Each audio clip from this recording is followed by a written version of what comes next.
నిన్న మన ఒక అపార్ట్మెంట్కు సంబంధించిన చర్చ జరిగింది. ఎందుకంటే అక్కడ జర్నలిస్ట్ మిత్రులు ఉన్నారు. నేను కన్వే చేసిన అది 7 ఎకర్స్ ఉంది. ఆ 7 ఎకర్స్లో మూసీ నది ఒడ్డున, ఈసా నది ఒడ్డున ఉంది. అది నదులకు బఫర్ జోన్ 50 మీటర్లు, నాలాకు బఫర్ జోన్ 10 మీటర్లు. ఈసా నది ఒడ్డున ఇది నాలా అని చూపించి 2004-05లో బిల్డరు అనుమతి తీసుకొని వచ్చి అక్కడ అపార్ట్మెంట్స్ కట్టింది.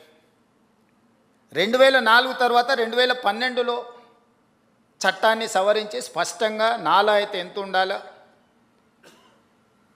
చెరువులు అయితే ఎంత ఉండాలి బఫర్ జోన్, నదులైతే ఎంత ఉండాలి బఫర్ జోన్, కేటగారికల్గా చట్టాన్ని మనం ఆమోదించుకున్నాం. శాసనసభలో 2012 నుంచి యాక్ట్ మనం ఇంప్లిమెంట్ చేస్తున్నాం. దాని ప్రకారం మూసా నది కానీ ఈసా నది కానీ నది ఒడ్డున 50 మీటర్ల బఫర్ జోన్, ఎవరు ఏమి కట్టడానికి వీల్లేదు, కట్టినా కూడా వాటిని తొలగించాలి. భూ యాజమాన్య హక్కులు మీ దగ్గర ఉన్న నష్టపరిహారం ఇస్తారు తప్ప అందులో ఎలాంటి నిర్మాణాలు జరగడానికి లేదు. NGT directions, supreme court directions, all constitutional authorities have decided to remove all these buffer zones. ఆ అపార్ట్మెంట్కు సంబంధించి దాదాపుగా 50% ఈ బఫర్ జోన్ 50 మీటర్ల 9 మీటర్ల సెట్ బ్యాక్ చూపించేసి ఇది నాలా అని చూపించి బిల్డర్స్ అక్రమంగా అనుమతి తెచ్చుకొని కట్టినరు. మన వాళ్ళు కొనుక్కున్నారు. అనుమతి చూసే కొనుక్కున్న వాళ్ళ గురించి నేనేం తప్పుగా చెప్పట్లేదు. అనుమతులు అన్నీ చెక్ చేసుకున్నాం. నేను ఈ మధ్యలో ప్రాజెక్టుని టేకప్ చేయాలనుకున్నప్పుడు చూస్తే మోర్ దాన్ 50% బఫర్ జోన్లు ఉన్నది.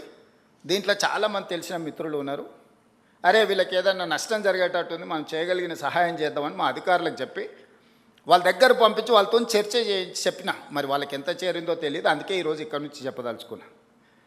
వాళ్ళకి ప్రత్యామ్నాయంగా పక్కనే 7 ఎకరాలకు 7 ఎకరాల ల్యాండ్ ఇచ్చి ఇప్పుడు ఎంతైతే స్క్వేర్ ఫీట్ కన్స్ట్రక్షన్ చేసిందో కొత్త నిర్మాణానికి అవసరమైన డబ్బులు బ్యాంకులో డిపాజిట్ చేస్తా, మీరే ఒక సొసైటీ పెట్టుకొని మీరు కట్టించుకోండి. ఇది ఇంకా భవిష్యత్తులో ఎప్పుడు మీకు అమ్ముకోవడానికి కొనుక్కోవడానికి కూడా ఉండదు. ఈ 50 మీటర్ల బఫర్ జోన్ అనేది బ్యాన్ చేస్తాం. ఇప్పటికిప్పుడు కూలగొట్టకపోయినా భవిష్యత్తులో అది మీకు జీరో వాల్యూ అవుతుంది. మీ మేలు కోసం మీరు నష్టపరిహారం తీసుకొని మీరు వేరే దగ్గరికి వెళ్ళి కొనుక్కుంటాం అంటే మీ ఇష్టం. లేదు అంటే మీ ఎంత స్థలం ఉందో అంతే స్థలం ఆ పక్కన ప్రభుత్వ స్థలాన్ని కేటాయించి ఈ నిర్మాణానికి అవసరమయ్యే నిధులు కూడా ప్రభుత్వం ముందే మీ బ్యాంకులో డిపాజిట్ చేస్తుంది. మీరు ఒక అసోసియేషను, మీ ఎట్లాగూ అపార్ట్మెంట్స్ వెల్ఫేర్ అసోసియేషన్ ఉంటుంది కదా, మీరు మీకు డిపాజిట్ చేస్తాం, మీరు కట్టుకోండి అని మేము చెప్పినాం. అది రాజకీయ రంగుగా మారి ప్రతి రాజకీయ పార్టీ అక్కడికి వెళ్ళి వాళ్ళ పట్ల సానుభూతి చూపిస్తున్నారు. సానుభూతితో ఇది సమస్య పరిష్కారం కాదు. నేను ఆ మిత్రులకు సవినయంగా విజ్ఞప్తి చేస్తున్నా. 50 మీటర్ల చట్టము అమల్లో ఉంది. ఆ చట్టాన్ని నేను మార్చలేను.